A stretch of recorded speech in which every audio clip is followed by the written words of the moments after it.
Takže dobrý den, večer, já vás vítám tady při dnešním sezení, je už to 3. letošní, no a dneska bude mít povídání Láďa Valeš. Trošku bude navazovat na to, co jsem měl já minule, takže to, co jsme si tam představili a viděli jste, tak dneska to uvidíte v jakési doufejme akci. Já jsem nazval to svoje povídání názvem Jak jsme zušlechťovávali. A když jsem to začal zpracovávat, tak jsem pořád nevěděl, do jaké éry se máme přenést, abychom pochopili, co se všechno dělo za zdmi těch našich skladů a balíren chmele. A měl jsem několik variant. Měl jsem varianty 70. léta minulého století, 60. léta minulého století a nakonec jsem se rozhodl pro 50. léta. Vedlo mě k tomu několik věcí. A hlavně ta věc, že už vlastně není mezi námi nikdo, kdo by tu dobu prožil a nemůže mi tu moji prezentaci, to moje povídání nějak zvlášť napadat nebo naopak rozporovat. Takže proto jsem si vybral. Nejstarší mezi vámi je tady sedící Jaroslav, ale ani on ty 50. léta nepamatuje, protože mu bylo 6 let. V té době, kterou jsem si vybral. Já jsem si konkrétně vybral rok 1953. Musíme si říct taky, že probíhalo období tedy druhý pětiletky. To je vlastně, to bolševici vymysleli, že budeme mít takzvaný 5letý plány, ve kterých vlastně všechno naplánovali a všechno se muselo podle těch plánů držet. Na Hradě, jak jistě víte, seděl od roku 50, já jsem řekl špatně 53, 56, seděl už Antonín Zápotocký po smrti toho Klementa Gottwalda. V řadě vsí byla založena jednotná zemědělská družstva, někde s bolestma, někde bezbolestně. Záleželo na tom, kolik tam bylo těch bolševiků. Co se týká tedy zemědělství, tak samozřejmě mezi zemědělskými plodinami se pěstoval i chmel. Už od roku 52 byly do rejstříku povolených odrůd zařazeny tedy Osvaldovy klony pod čísly 31, 72 a 114. Jinak docent inženýr Karel Osvald, doktor, žil v letech 1899 až 1948. A tyto jeho Osvaldovy klony vlastně už se užívaly, dá se říci v praxi, už od roku 1938, kdy on vlastně ověřoval pomocí různých pěstitelů ty svoje klony.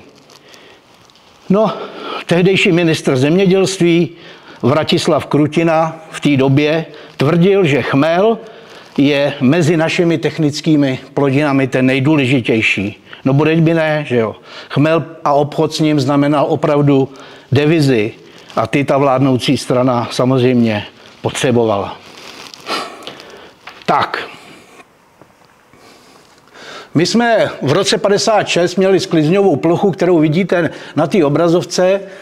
Sklidili jsme celkem tedy 87 000 skoro, nebo 87 000 zaokrouhleně celních centů.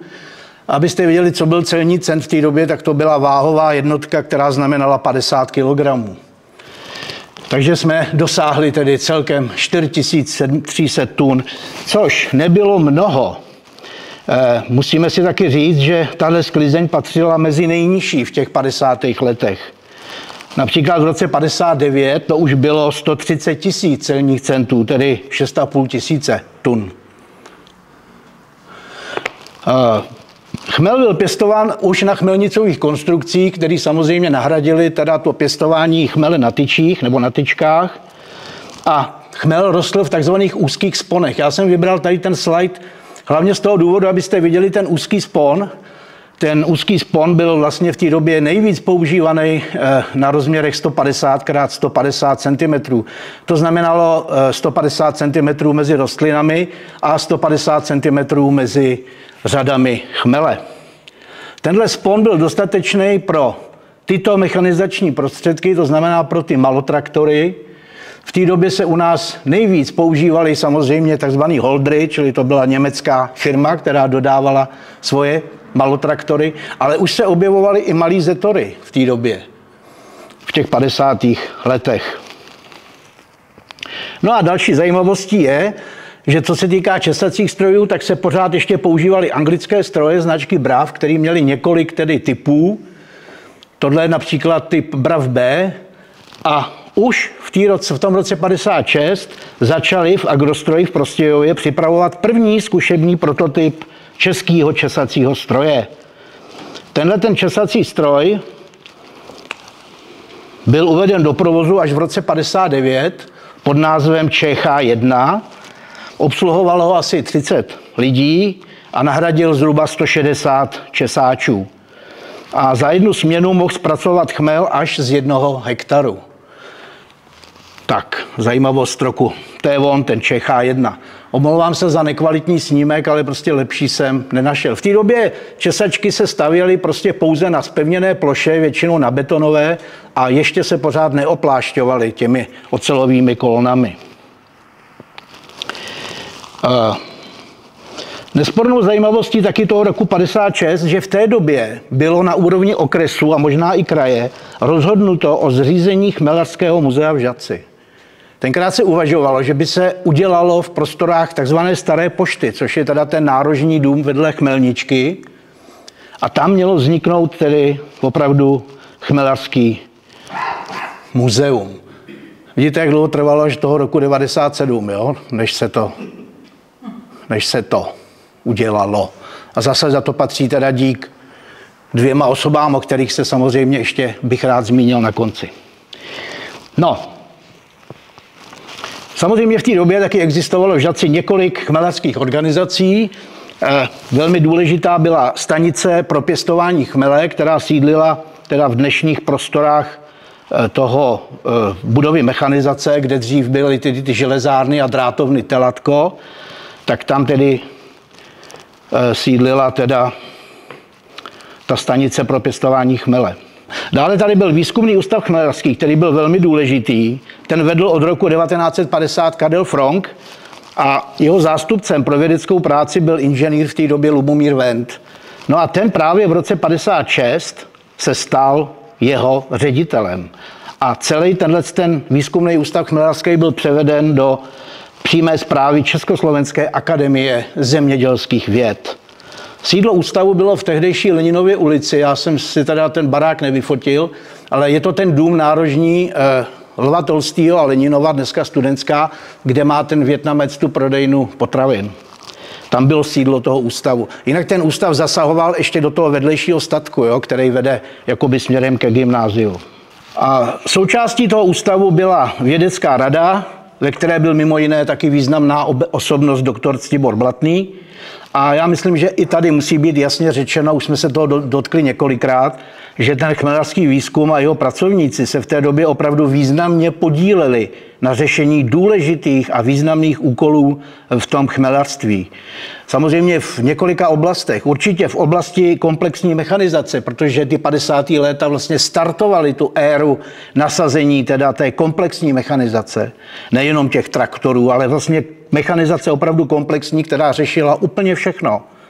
Česání a sušení chmele, rozšíření sponů chmele. My jsme se bavili o sponech 150x150 a už se uvažovalo v těch 50. letech o rozšíření toho sponu. To znamená rozšíření řad chmele, aby tam mohly projet už ty větší mechanismy. Samozřejmě šlechtění chmele nesmíme zapomenout, ochrany chmele a v mnoha dalších oblastech. Já bych myslel, že shrnutí a zhodnocení celé práce toho chmelařského výzkumu od toho konce druhé světové války by si zasloužil opravdu vědeckého hodnocení. To nemůže hodnotit takový mamlas, jako jsem já samozřejmě. Ale opravdu by si to zasloužilo. Taky nesmíme zapomínat na ÚKZÚZ, což je vlastně obrovská zkratka. Ústřední kontrolní zkušební ústav zemědělský, můžeme tomu říkat rovnou známkovna, který měl v té době chmelařskou pobočku v Žatci.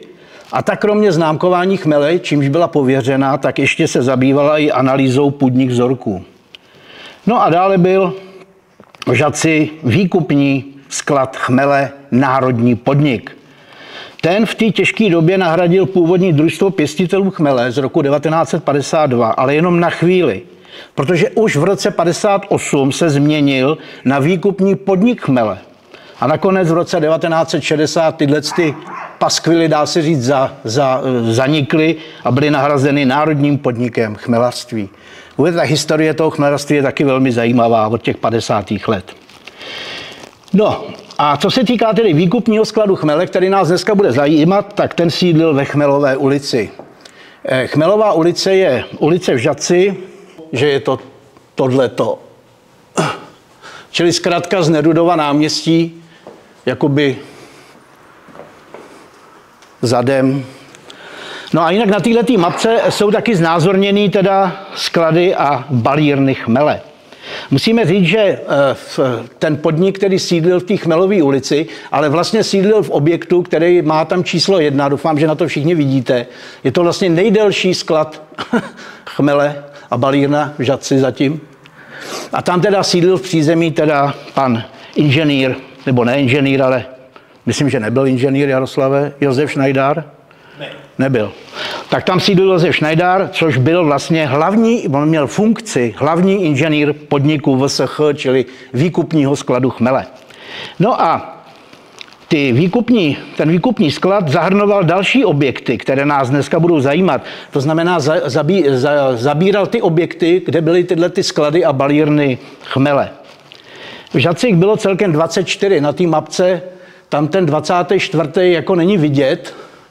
On je jakoby ještě za řekou. Byly to dřív, tam byly sklady balírny, no, nějakého německého.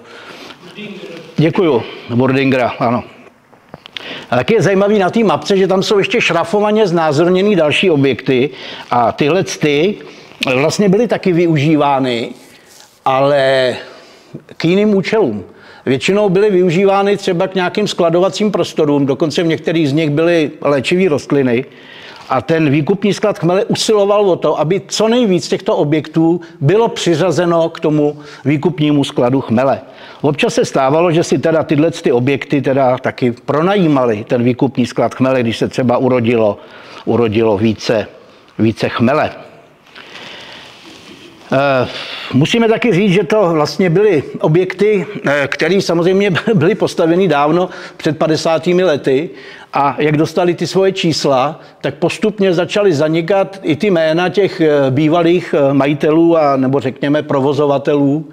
A už dneska vlastně, dřív to v Žatci bylo běžný, že stačilo říct, to je u Kašpara Dancera, ale dneska, když to řekneme, samozřejmě tak už nikdo neví, kde byl nějaký sklad, kromě některých jednotlivců, kde byl sklad Kaspara Dancera.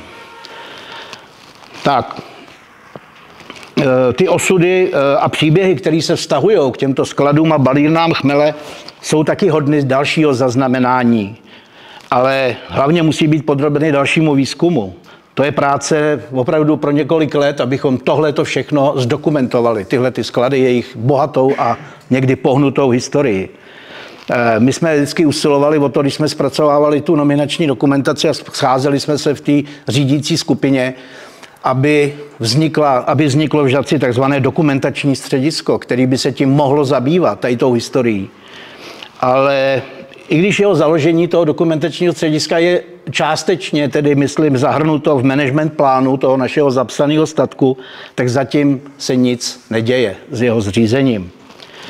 Tak jak vždycky říkám, budeme vidět. No ale naše dnešní povídání není tedy zaměřeno na historii těch skladů a těch balíren a budeme si povídat o tom, co se dělo vevnitř v těch skladech. Budeme si povídat o tom, že si vybereme jeden z těch skladů a zhruba si ho vybereme a povíme si, co se tam dělo. Takže výkupní sklad chmele byl pověřen výkupem chmele od pěstitelů. No a ty výkupy probíhaly na základě takzvaně 3letých dodávkových smluv a ceny byly stanoveny pro každý rok ministerstvem výkupu.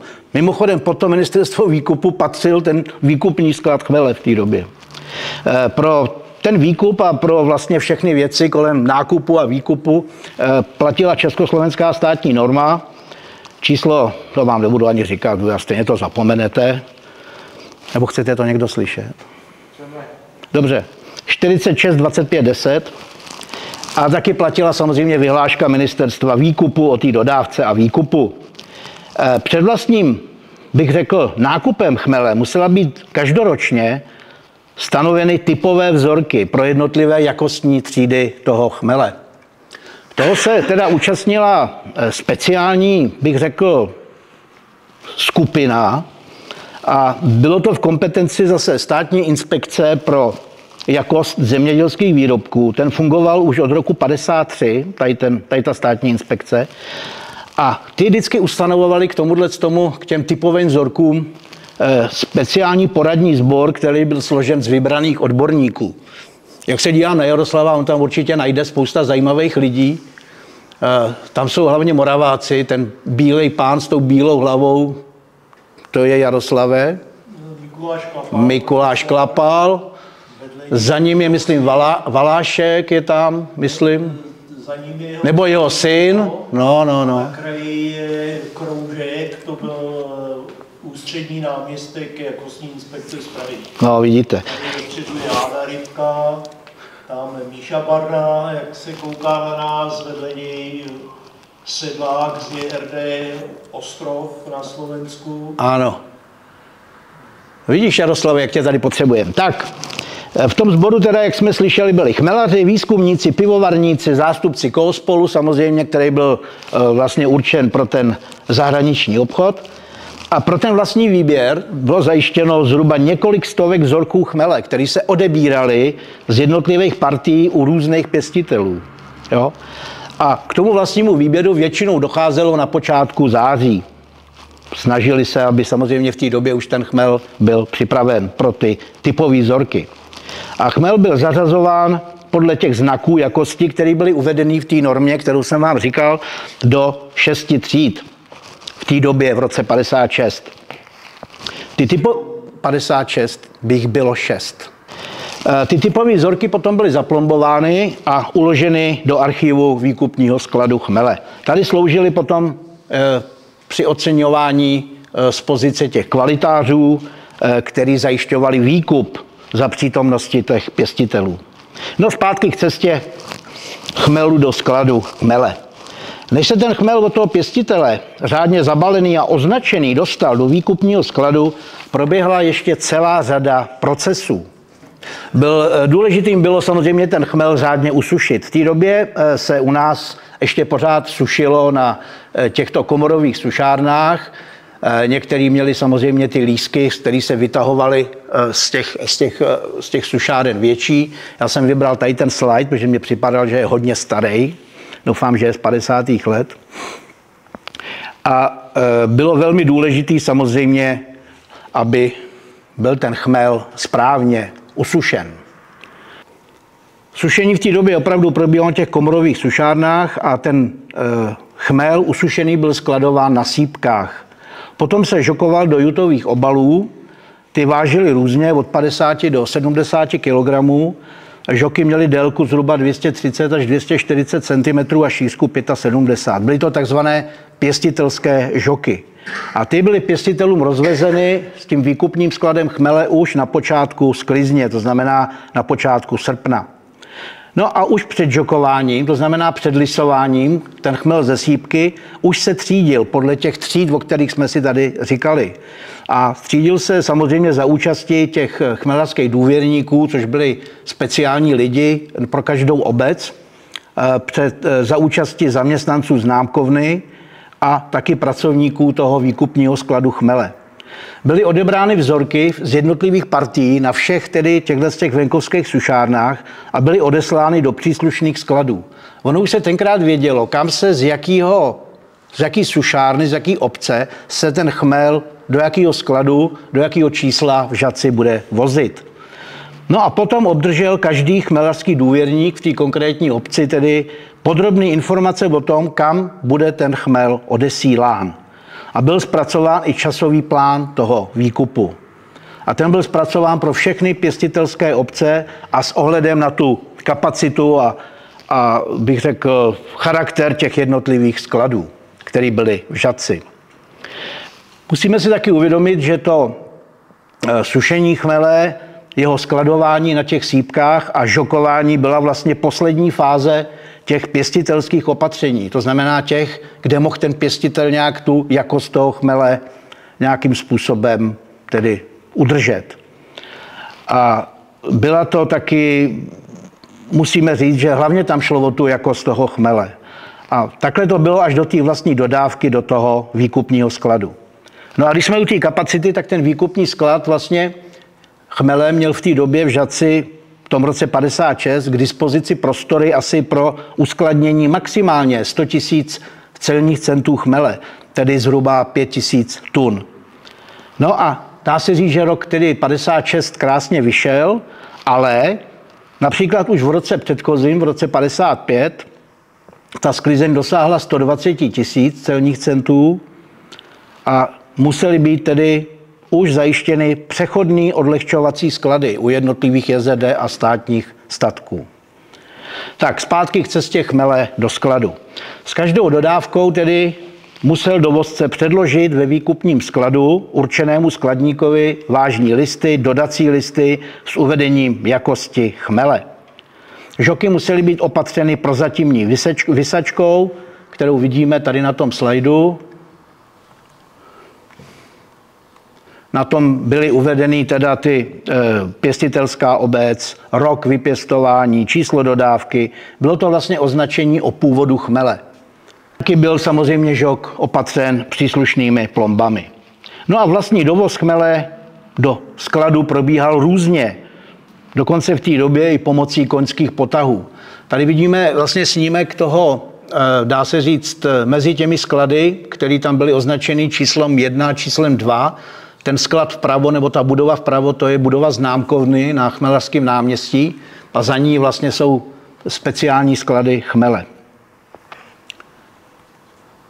Tady vidíte, do jaký výše dokázali ty pěstitelé a ty dovozci narovnat ty žoky s těma pěstitelskýma, ty pěstitelský žoky.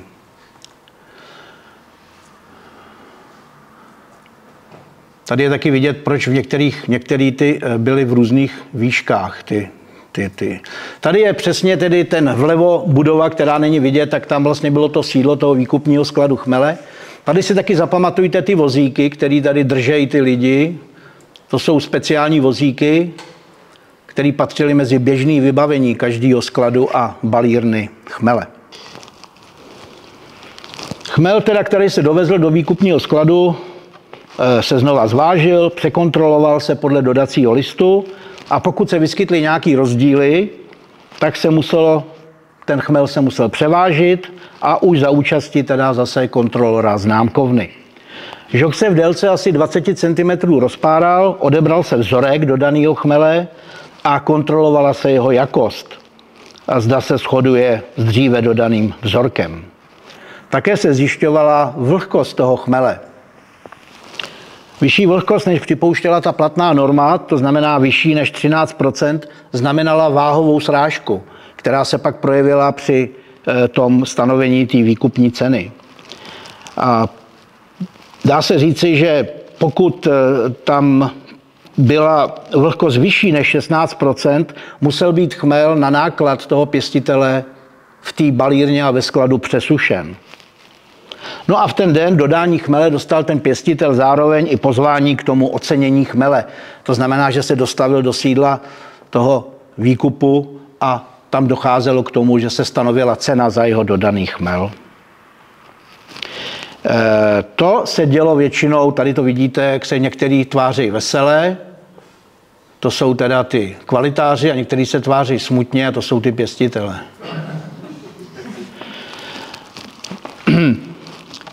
Tohle se dělo většinou tak maximálně 6. den po příjmu chmele na ten sklad. Většinou tyhle proplácení probíhaly, nebo ta bonitace probíhala do poloviny prosince, kdy byl už pak veškerý chmel opravdu ohodnocen a proplacen. Každý přivezený žok byl chronologicky opatřován skladištním číslem a zapsán do skladištní knihy v každém tom skladu a balírně s uvedením místa uložení, takže pak bylo velmi snadné v podstatě dohledat jakýkoliv stanoviště jakýkoliv žoku, který byl v tom skladu umístěn. A vzorky odebraný a ty vzorky, které byly předtím dodaný do skladu, tak byly umístěny do zvláštní místnosti, které se říkalo vzorkovna. Dá se říct, že každý výkupní sklad měl ty svoje prostory rozdělen na dvě základní části, a to sice na prostor pro skladování chmele a na prostor pro balení chmele. A proto tedy vznikl ten název sklad a balírna chmele. Některý teda byly jenom sklady, tam se nebalilo, a některý zase byly jenom balírny, kde se neskladovalo. Ale většina těch objektů v Žatci byly sklady a balírny.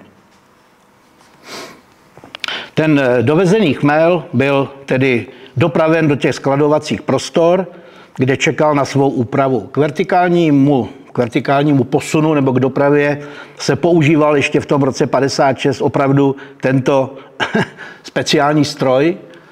Vždycky se ptám ve Chmelařském muzeu děti, jestli pak víte, jak se říká tomu stroji. A nikdo to prakticky neví, všichni říkají kladka a kladkostroj, ale on to je jednoduché rumpál. Je to v podstatě kolo na hřídeli.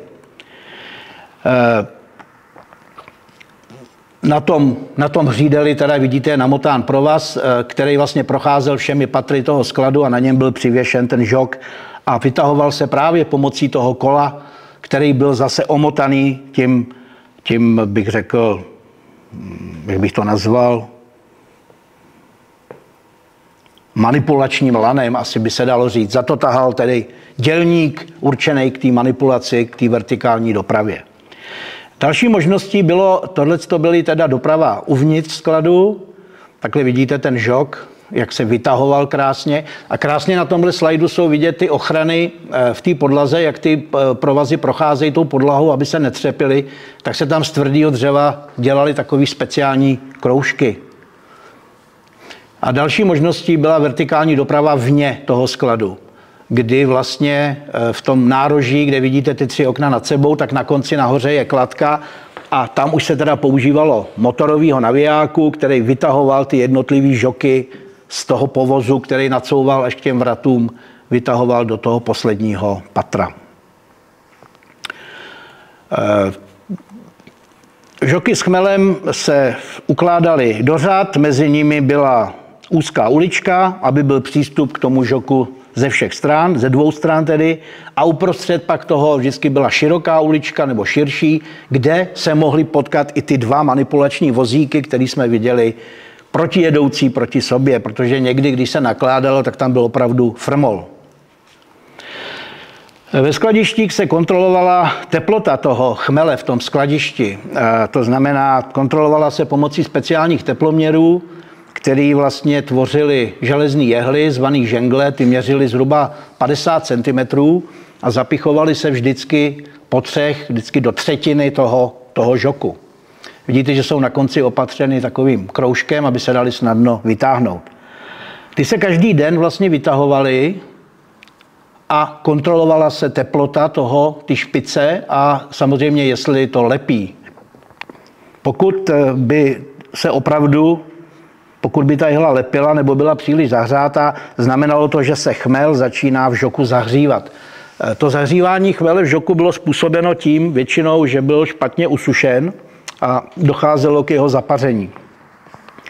Pak se dělalo několik operací, buď bylo možné, pokud to zapaření nebo to zahřívání nebylo rozsáhlé, tak se žok rozpáral částečně třeba do 1/3, aby se dovnitř dostal vzduch, aby to ochladil, anebo v nejhorším případě se opravdu musel ten žok rozpárat a chmel se musel vysypat na podlahu, aby se dál nezahříval a nevznítil. No a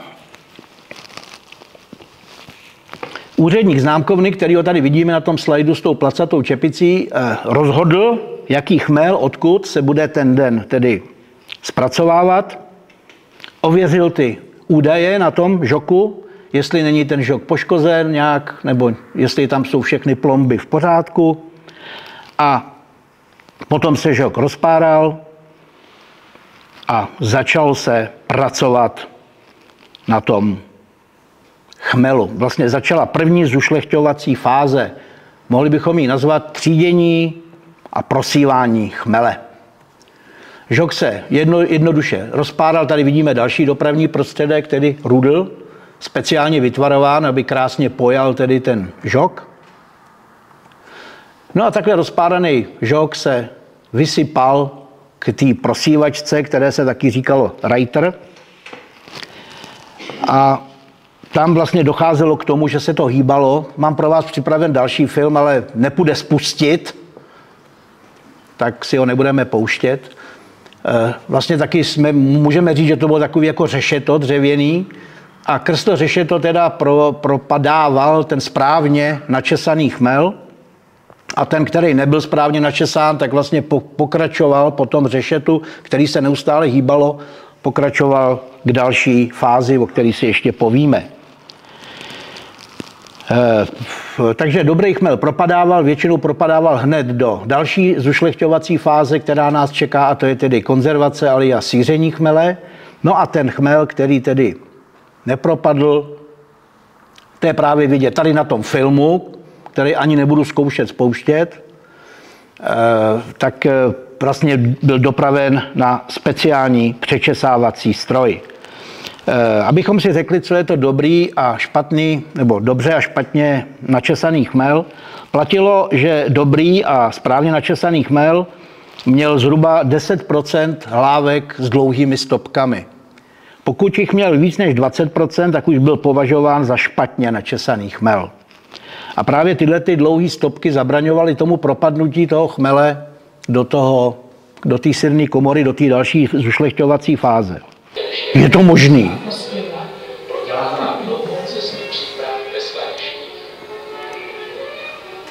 To je inspektor, ten úplně vlevo.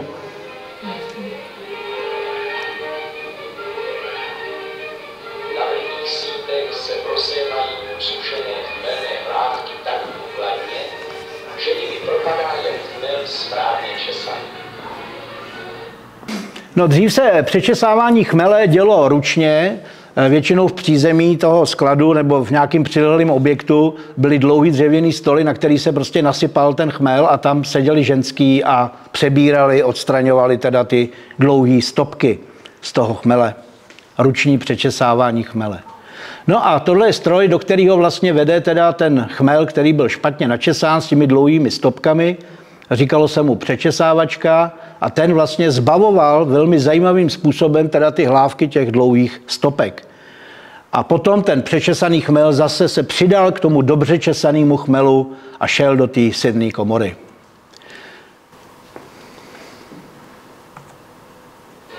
Hlávky s dlouhými stopky nepřichází ovšem na svar. Jsou dodatečně přečesávány zvláštními stroji.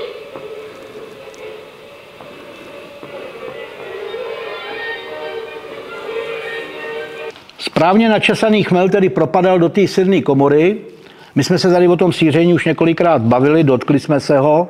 Některé sirné komory dokonce měly i 2 patra, jako je třeba ta, která je ve Chmelařském muzeu.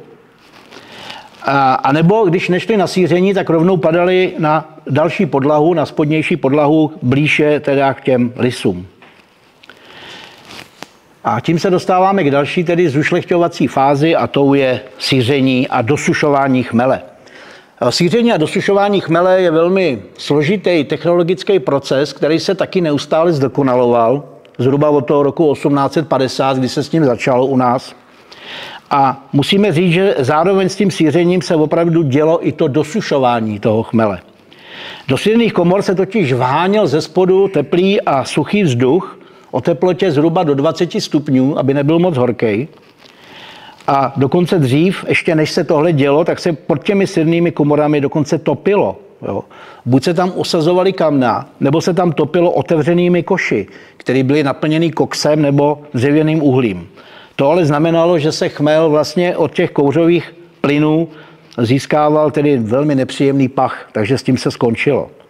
No a taky tam byly umístěny ventilátory, které byly napojeny na ten tah těch vysokých komínů, kterými Žatec je proslaven, a které pomáhaly v hánění toho kysličníku siřičitého a ohřátého vzduchu do vrstvy chmele.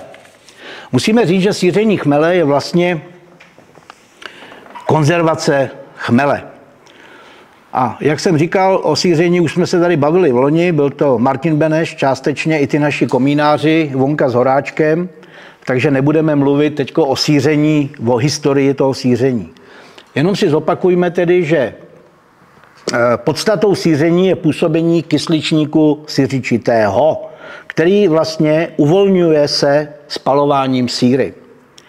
Sířením se dosahovalo větší trvanlivosti toho chmele při jeho dalším uskladnění, anebo například i v tom pivovaře, a omezoval se vývoj, anebo se přímo ničily organismy, které lpěly na těch hlávkách, a ničili se i někteří živočišní škůdci, kteří zůstali v tom chmelu. Mimoto tím sířením ten chmel taky získal jednotnou, vyrovnanou, světlejší a živější barvu a lesk. Docházelo dokonce k tomu, že některé poruchy té barvy toho chmele, například skvrny ve špičkách listenů a malé vady v barvě, se sířením úplně ztratily. Nicméně ale otluky chmele, na kterých chmel velmi trpí, se nestratily, akorát ty červené skvrny vybledly, dá se říci. Tak a jak vypadaly ty sirné komory? Opět jsem použil tedy fotografie ze Chmelařského muzea. Dno bylo tvořeno hustým drátěným pletivem a plocha většinou činila kolem 20 metrů čtverečních. To byla taková běžná plocha pro sirnou komoru.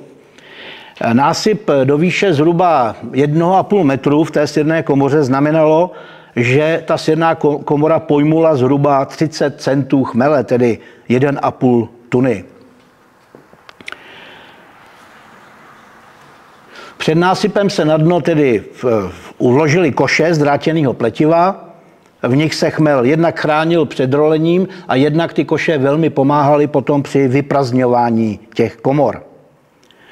No a po nasypání chmele do komory a uzavření těch dveří, které jsme viděli na předchozím slajdu, se dole zapálila ve speciálních pecích síra. A spotřeba té síry byla různá. Na počátku sezóny, to znamená na počátku balení, to bylo cirka 25 deka na 50 kg chmele, ale později samozřejmě se množství síry zvýšilo až na 50 dekagramů na 50 kg. Síření trvalo, celý vlastní síření trvalo asi zhruba 3 hodiny. Během něj tedy stoupala ta teplota toho chmele v té hromadě a chmel byl naomak vlhký a dokonce tak vlhký, že to vypadalo, že se potí. A když měl ten chmel tím sířením získat dobrý lesk a pěkný, tak muselo to síření ustat, jakmile poklesla ta teplota v té hromadě a to pocení ustalo. Pak okamžitě se musel teda to síření přerušit. Pak se po síření proháněl tedy těmi komorami, kromě sirných splodin tedy pomocí ventilátoru ten teplý vzduch. A celý proces teda toho síření a dosoušení vlastně trval zhruba 7 až 10 hodin. No, dobře sířený chmel se taky poznal podle barvy těch stopek toho chmele.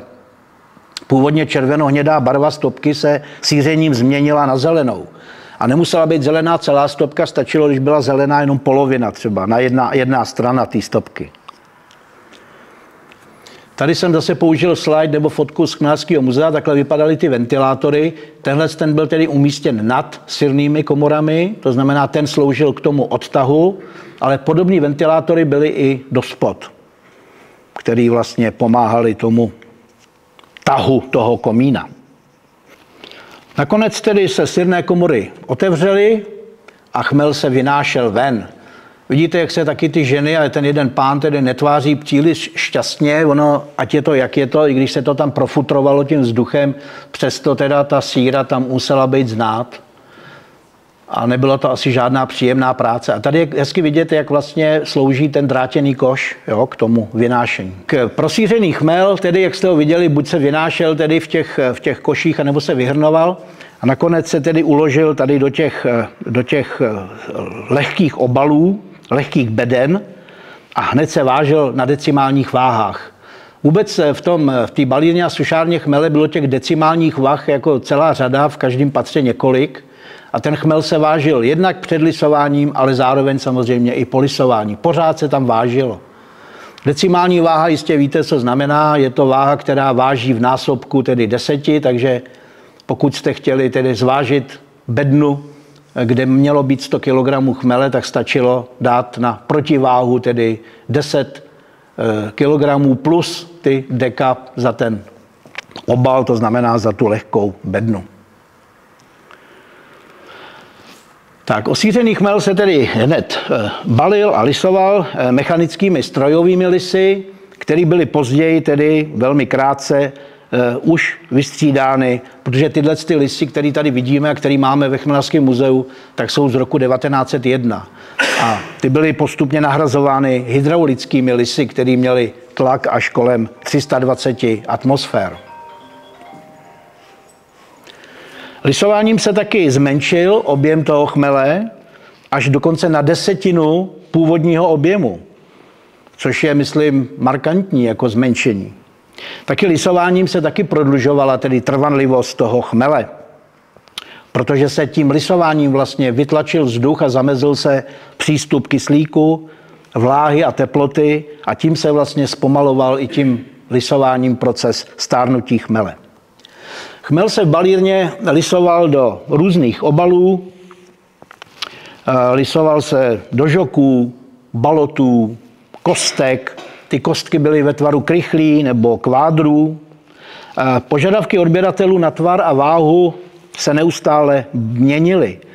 V roce 1953 například žoky s chmelem pro domácí odběratele vážily 100 kg. Anglické pivovary v té době žádali žoky o váze 175 kg. A ty měly po stranách ještě ucha, aby se s nimi dalo vůbec manipulovat. Do Severní Ameriky směřovaly žoky o váze 220 až 250 kg. Já myslím, že pro ty lidi, kteří pracovali v té době v té balírně, to muselo být strašlivá práce, jako jak přemisťovat žok o váze 250 kg. No a pro delší transporty do zámoří hlavně se chmel lisoval do balotů. Baloty vlastně byly válce lisovaného chmele, takže vidíte, že se používaly na to otevření té formy speciální palice. To byla další vybavení každého skladu a balírny chmele. No a po otevření se vlastně na ten slisovaný válec toho chmele nasoukal tady ten převlak jutovej. A s posledním lisováním, taky, že se lisovalo na několikrát, tak se tam dalo víko jutový toho vlastního obalu. A nakonec se teda to víko sešilo ještě se zmáčknutým lisem, tady už vidíme tedy ten hydraulický lis, se zmáčknutým lisem se prošilo vlastně to víko s tím převlakem. Pak teprve ten lisař, strojník, uvolnil ten lis, ten vyjel nahoru, okamžitě se na vrchu teda toho balotu udělala gombíra, což byl takový jakoby výduť a to bylo znak dobře slisovaného nebo nalisovaného chmele. Takhle ty lisované baloty se vkládaly do pozinkovaných válců, kterým se říkalo cylindry. Takový válec sám o sobě vážil asi 60 kg, takže nebylo to nic lehkého. A tam byl ten chmel opravdu v těchto cylindrech velmi dobře chráněn před vnějšími vlivy. Víko, který se dalo nakonec, tak bylo opatřeno gumovým těsněním a speciálními šrouby, anebo takovým bočním, jak bych to tak nazval, napínákem, který mě připadalo jak vázání Kandahar, na kterým jsem lyžoval v 60. letech, tak se opatřil ten cylindr právě tím víkem.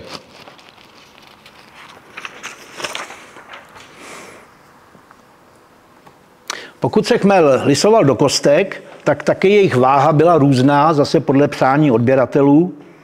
Kostky jutové se vkládaly do silných dřevěných nebo překližkových beden a ty měly velikost většinou 150 x 80 x 80, což je, myslím, na téhle fotce hezky vidět, jak tam vykukují ty dva vykukové, to je taky hezký. A do takové bedny se vkládalo několik těch kostek. Buď se tam vložily tedy 4 kostky, ocelkový, nebo každá o váze 50 kg, nebo 3 po 75, anebo 2 po 125 kg. Velmi ojediněle se tam vkládala pouze jedna kostka o váze těch zhruba 250 kg. Takže celková váha té bedny mohla činit až 325 kg. Tady vidíme, že teda činí 266,5.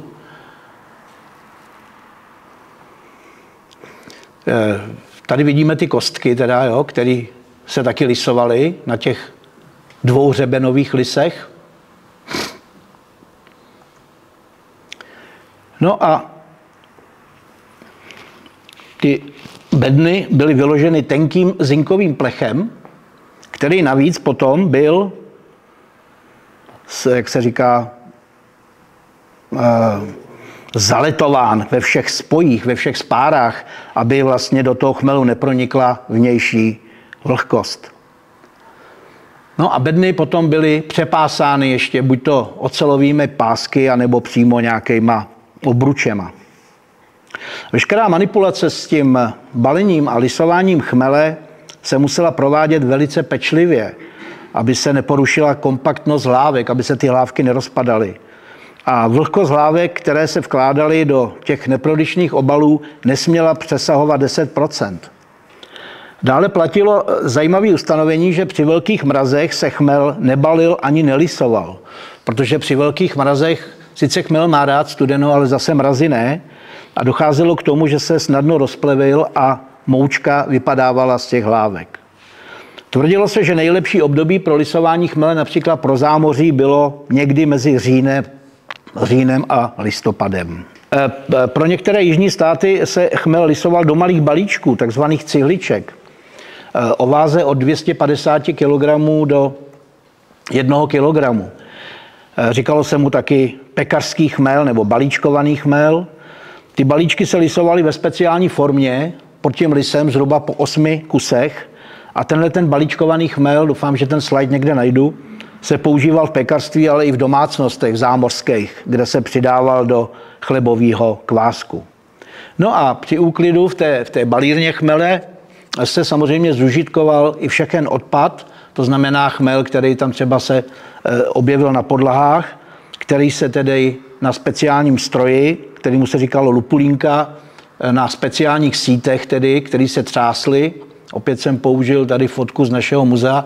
Tady jsou teda vidět ty v levé části toho stroje, teda ty síta, kde vznikaly různé, bych řekl, zrnitosti té chmelové moučky toho lupulínu.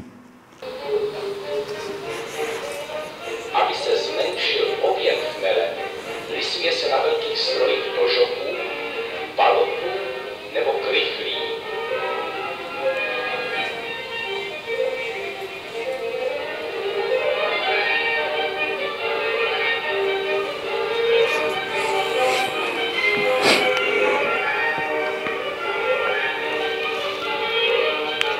Tyto se potom ve vyplechovaných a zaletovaných bednách zasílají do celého světa.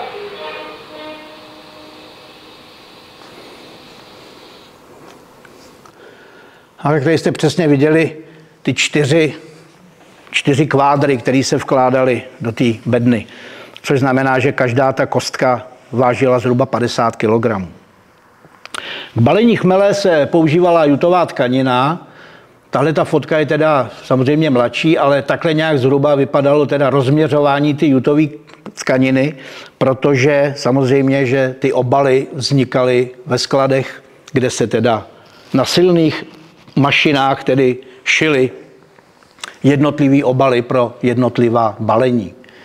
Ty ženský samozřejmě to znali a věděli, jaký střih použít a jakým způsobem vlastně šít ty žoky. Dá se říct, že v každé balírně byla vždycky ta místnost, kde se teda šily tyhle ty obaly.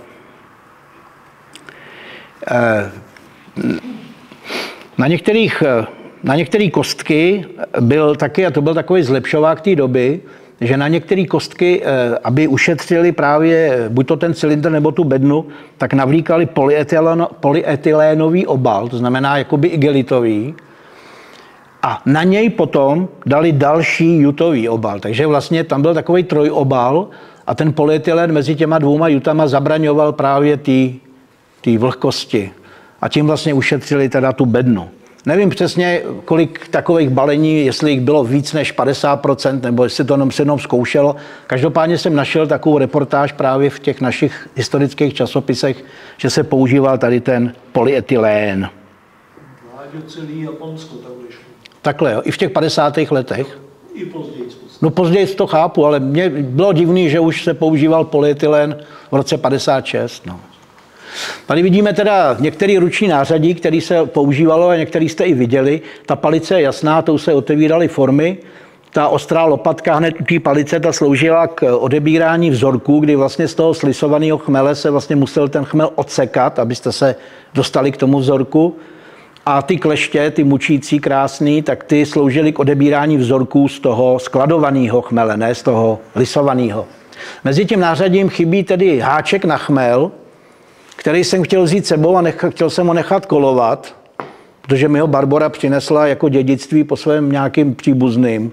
A představte si, co se mi stalo, zapomněl jsem ho v kanceláři. No. Je to takový krásný kus malého nářadí. Je to vlastně taková, jako bych řekl, háček na ručce, který vlastně sloužil k manipulaci s těmi baleními toho chmele. Že vždycky přišel takhle ten dělník s tím rudlem k tomu žoku, zasekl do něj ten háček, natáhl si ho. Samozřejmě, že ten háček se nemohl používat u toho balení polyetylénového, že by ho prosek, ale jinak se běžně ten háček používal a každý ten mistr na té balírně měl svůj háček přesně vytrénovaný a vymodelovaný podle své ruky. Ještě zajímavý bylo, že na každém obalu skoro bylo napsáno anglicky nepoužívejte háčky, ale používali je všichni. Používali je všichni, to je pravda. No a teď se dostáváme vlastně už k poslední fázi, bych řekl, a to je tedy známkování chmele. Zabalený zboží v té balírně převzal tedy kontrolor, inspektor známkovny a označil je podle tehdy platných předpisů. Opatřili se, každý balení se opatřili plombou, pečetí, ověřovacími znaky. Tady na tom žoku krásně vidíte letopočet 1956. Ty vlastně označovali pravost, druh a původ chmele pomocí šablon, který vidíte, jak se krásně používají. Potom se ten celý obal zvážil a vystavila se ověřovací listina.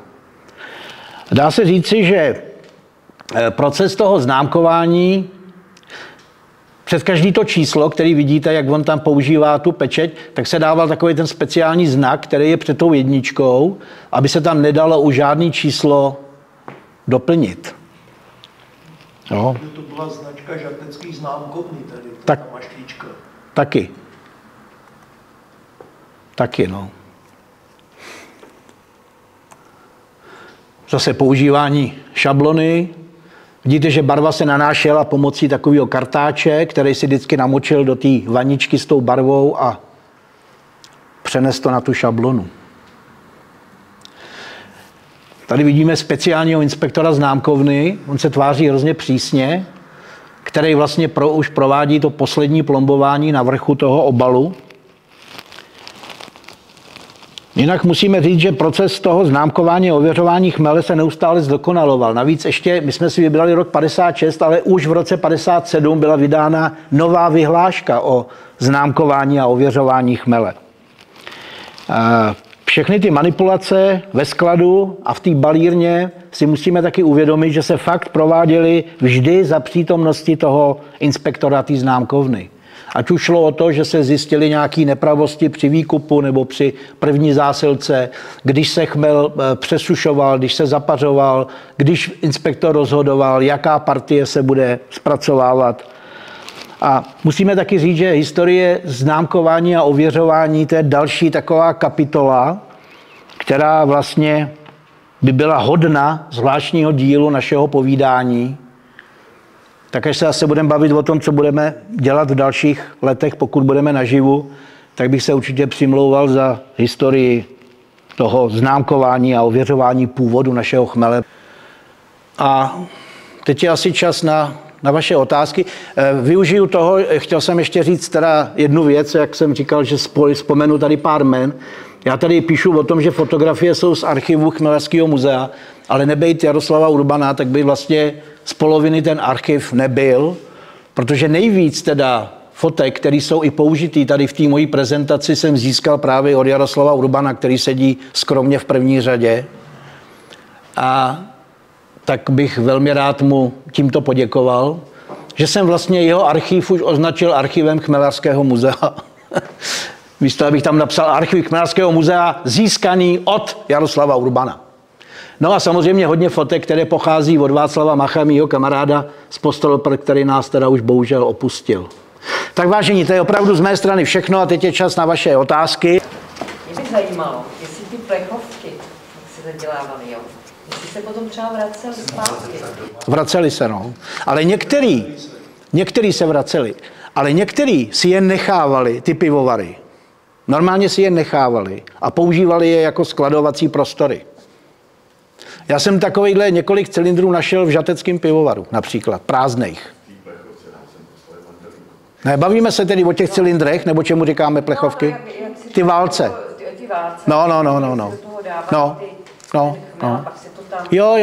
Tak ty se vracely, ale některý pivovary si je nechávali. Ještě pár těch cylindrů je možno vidět na některých zahrádek tady v okolí. Používali se na vodu k zalévání. Ano. To jestli můžu, ono v té době už bylo celkem známo, do kterého teritoria poslat cylindry a kam ne. Například, když se začaly používat kontejnery, tak byl zákaz použít kontejnery na Kubu, protože ty se nevracely, tam si z toho dělali chádě, díry na okna a bydleli v tom. Takže to je obdoba, co říká Čestmír, Že se sklad na vodu. Tak ještě někdo?